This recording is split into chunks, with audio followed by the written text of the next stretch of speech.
주간 특별 새벽기도의 첫째 날을 하나님 앞에 드리겠습니다. 사도신경으로 신앙 고백 드리겠습니다. 전능하사 천지를 만드신 하나님 아버지를 내가 믿사오며 그의 외아들 우리 주 예수 그리스도를 믿사오니 이는 성령으로 잉태하사 동정녀 마리아에게 나시고 본디오 빌라도에게 고난을 받으사 십자가에 못 박혀 죽으시고 장사한 지 사흘 만에 죽은 자 가운데서 다시 살아나시며 하늘에 오르사 전능하신 하나님 우편에 앉아 계시다가 저리로서 산자와 죽은 자를 심판하러 오시리라. 성령을 믿사오며 거룩한 공예와 성도가 서로 교통하는 것과 죄를 사하여 주시는 것과 몸이 다시 사는 것과 영원히 사는 것을 믿사옵나이다. 아멘. 찬송가 149장입니다. 찬송가 149장입니다. 주 달려 죽은 십자가 우리가 생각할 때에 세상에 속한 욕심은 헛된 줄 알고 버리네. 아멘.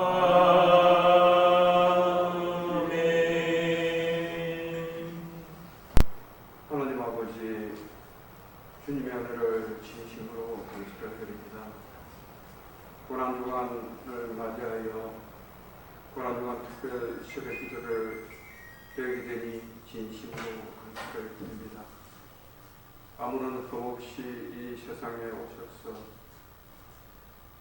죄인들을 위하여서 많은 고통과 조롱과 마지막으로 피 한 방울까지 흘려주신 주님 감사합니다. 우리가 이 세상 살아가면서 주님의 그 사랑을 깨닫지 못하고 늘 원망하며 세상과 더불어 살아가고 있음을 아버지 앞에 고백합니다. 하나님 아버지, 우리가 그 큰 사랑을 깨닫고 세상에 어떠한 어려움과 역경이 올지라도 믿음으로 승리하며 주님만을 찬양할 수 있는 동성교회와 성도들이 되게 하여 주시옵소서. 이번 고난 특별 새벽기도 주간을 통하여서도 말씀을 통하여서 은혜를 하여 주시옵고 특별히 말씀을 연구하여 성도들에게 전한 목사님을 강한 팔로 붙들어 주시옵시고 이 한 주간 동안 다 같이 은혜 받는 복된 날이 되게 하여 주시옵소서. 말씀을 붙잡고 살아갈 수 있게 하여 주시옵소서. 늘 세상의 모든 질병과 모든 고통 속에서도 믿음으로 승리하는 동성교회와 성도들이 되게 하여 주시옵소서. 그래할 때에 늘 감사가 넘치는 가정, 감사가 넘치는 직장, 감사가 넘치는 사업장이 되게 하여 주시옵소서. 이 모든 말씀 예수님 이름으로 기도드리옵나이다. 제가 나누실 말씀은 구약성경 사무엘하 24장 15절에서 17절까지의 말씀입니다. 구약성경 제가 가진 성경은 506페이지에 있습니다. 사무엘하 24장 15절에서 17절까지의 말씀입니다. 이에 여호와께서 그 아침부터 정하신 때까지 전염병을 이스라엘에게 내리시니 단에서부터 부엘세바까지 백성의 죽은 자가 7만 명이라. 천사가 예루살렘을 향하여 그의 손을 들어 멸하려 하더니 여호와께서 이 재앙을 내리심을 뉘우치사 백성을 멸하는 천사에게 이르시되 족하다 이제는 내 손을 거두라 하니 하시니 여호와의 사자가 여부스 사람 아라우나의 타작마당 곁에 있는지라. 다윗이 백성을 치는 천사를 보고 곧 여호와께 아뢰어 이르되 나는 범죄하였고 악을 행하였거니와 이 양무리는 무엇을 행하였나이까? 청하건대 주의 손으로 나와 내 아버지 집을 치소서 하니라. 아멘. 2022년 고난주간 특별 새벽기도에 참석하고 함께해 주신 여러분께 감사를 드립니다. 우리가 2002년 고난주간 특별 새벽기도에는 다시 춤추기를 시작할 때라고 하는 월터 브루그만 책을 가지고 우리가 함께 나누어 보고자 합니다. 굳이 사실 필요는 없고요. 필요하신 분은 구입하셔도 되고, 우리 월터 브루그만을 통해서 우리가 코로나19를 마무리해가는 이 시대에 어떻게 그리스도의 장성한 분량까지 자라가며 또 그리스도의 고난에 참석할 수 있을까라는 것을 한번 나누어 보려고 함께 하였습니다. 여러분, 이 전염병 시대, 우리 구약의 언어로 얘기하면 전염병이라고 할 수 있습니다. 코로나19는 중국에서 또 어디서 기원된지 확실히 알 수 없으나 우리가 추측하는 건 우한에서 기원돼서 그것이 전염병으로 퍼져서 전 세계를 팬데믹한 것으로 알고 있습니다. 이러한 전염병 시대에 우리는 이 전염병을 어떻게 보아야 하는가, 또 이 전염병과 우리 그리스도의 남은 고난을 어떻게 채워가야 하는가, 이 월터 브루그만 책을 중심으로 해서 주님의 십자가와 함께 달려가기를 소망합니다. 구약에서는요, 전염병을 세 가지로 봅니다. 첫 번째는 오늘 나누겠지만 언약의 집행 방식, 그래서요 신명기에도 나오고 하나님의 약속을 어긴 사람들이 받는 벌에 대해서 이야기합니다. 그래서 전염병은 하나님의 백성들이 하나님의 말씀을 어기고 하나님의 뜻을 어겼을 때 오는 하나님의 징계의 수단이라고 표현합니다. 두 번째는요, 하나님의 의도적 권능의 행사라고 표현합니다. 하나님께서 자신의 의도를 나타내시기 위해서 전염병을 허락하시는 것을 볼 수가 있습니다. 이것 또한 살펴볼 것입니다. 세 번째는요, 자유로이 행하시는 하나님의 거룩하시는 행사로 봅니다. 하나님께서 영광 받으시기 위해서 전염병을 허락하시는 것을 우리가 볼 수 있습니다. 오늘 본문은요, 이 전염병을 우리가 어떻게 볼 것인가 중에서요, 하나님께서 언약을 어기신 또 하나님의 말씀의 뜻을 거역한 사람들에 대해서 이 전염병으로 행하시는 것을 우리가 살펴볼 수 있습니다.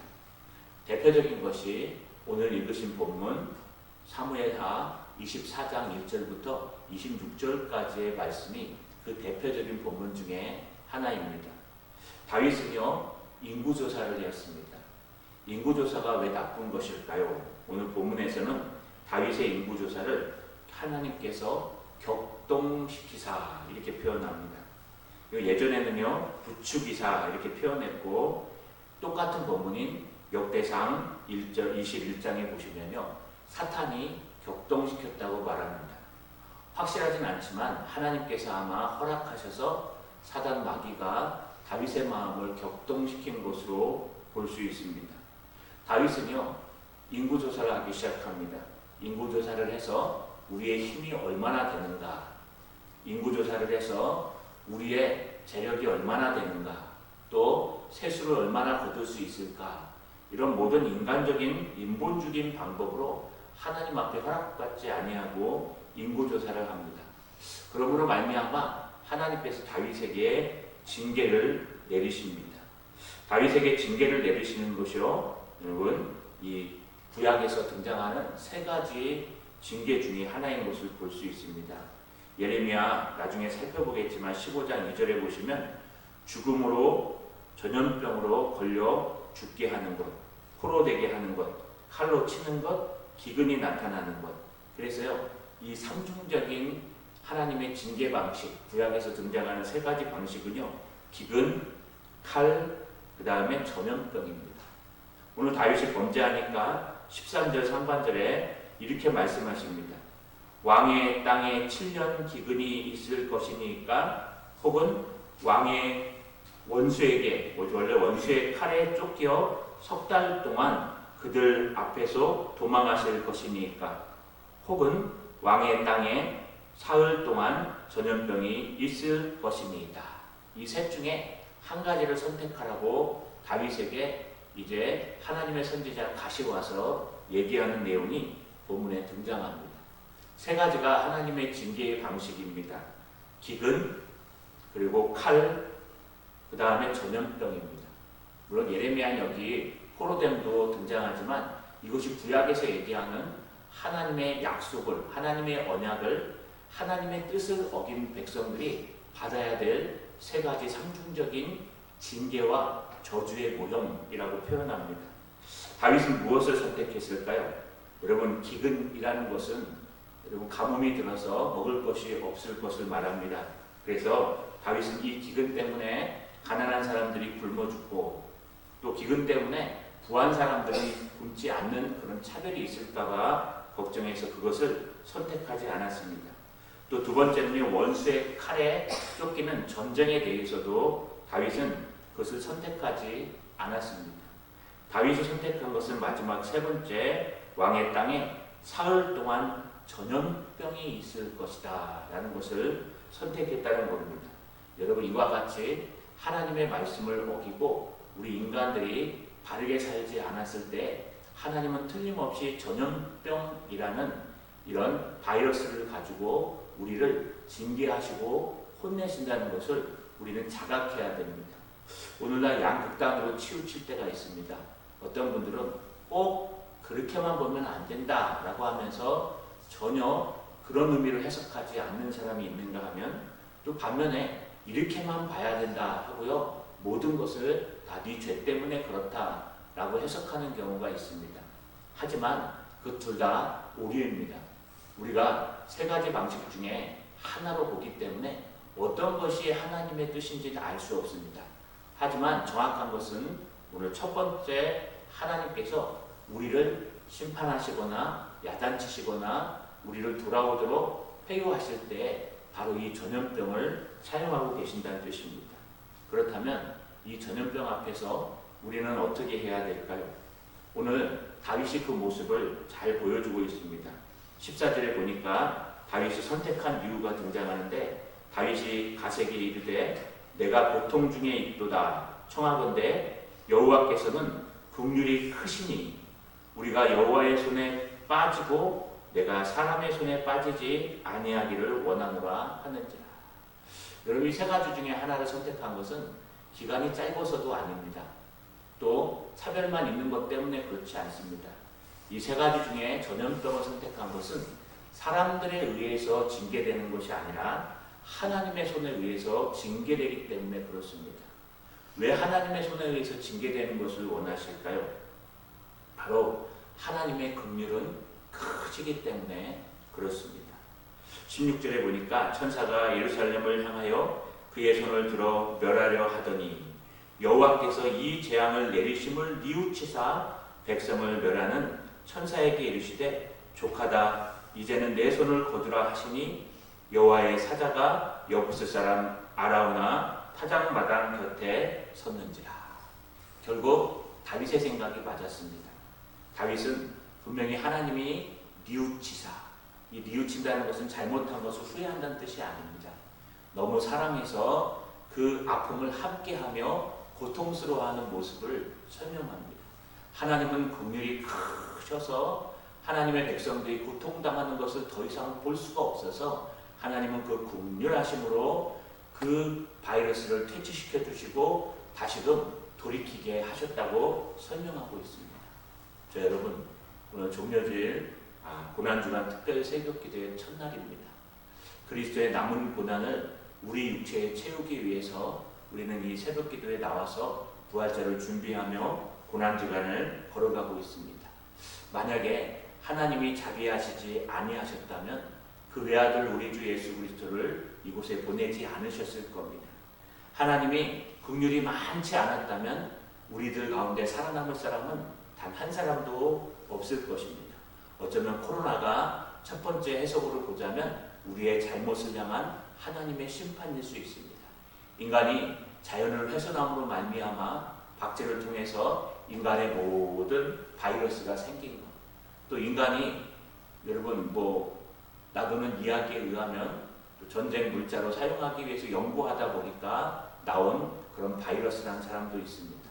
어떤 것인지 정확하게 알 수는 없습니다. 그러나 우리가 알 수 있는 것은 틀림없이 하나님이 허락하지 아니하시면 이런 일이 일어나지 않는다는 겁니다. 그렇다면 이런 일이 일어난 우리는 무엇을 바라봐야 될까요? 바로 긍휼을 바라보는 것입니다.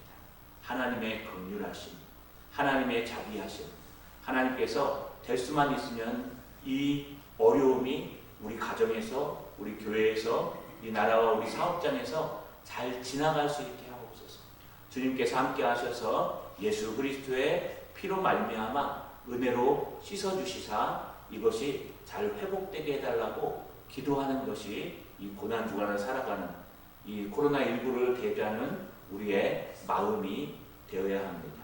자, 여러분 오늘 하루도 우리 하나님을 붙들고 기도합시다. 첫날은요, 하나님의 예수님의 여정을 따져보니까 여러분 나오시다가 길에서 무화과 나무를 저주하는 일을 하셨습니다. 그리고 그 저주가 이루어진 것이 바로 둘째 날입니다. 주님은 종려주일 여러분 많은 이스라엘 백성들의 환호를 받으며 예루살렘 성에 입성하셔서 오늘 첫날입니다. 여러분 우리가 다시 한번 돌아보시고 이 코로나19의 고난 속에서 예수 그리스도의 자비하심, 우리를 위해서 십자가에 달려 돌아가심을 붙들고 이것이 그 자비하심을 통해서 멈춰지기를 간절히 기도하시는 저 여러분 되시기를 주님의 이름으로 간절히 축원합니다. 전능하신 아버지 하나님 고맙고 감사합니다. 코로나19 시대에 고난주간을 맞이하여 새벽 기도회를 드립니다. 아버지 하나님, 주님께서 다윗에게 내리신 그 전염병을 그를 긍휼히 여기사 거두신 것처럼 우리에게 내리신 이 전염병을 우리에게 긍휼히 여기시고 예수 그리스도의 십자가를 바라보시며 거둬주시기를 소망합니다. 하루속히 회복하여 교회가 회복되며 성도들의 가정이 회복되며 사업장과 일터가 회복되는 놀라운 역사가 일어날 수 있도록 오늘 하루도 역사하시고 도와주시옵소서. 예수님의 이름으로 기도하옵나이다. 아멘.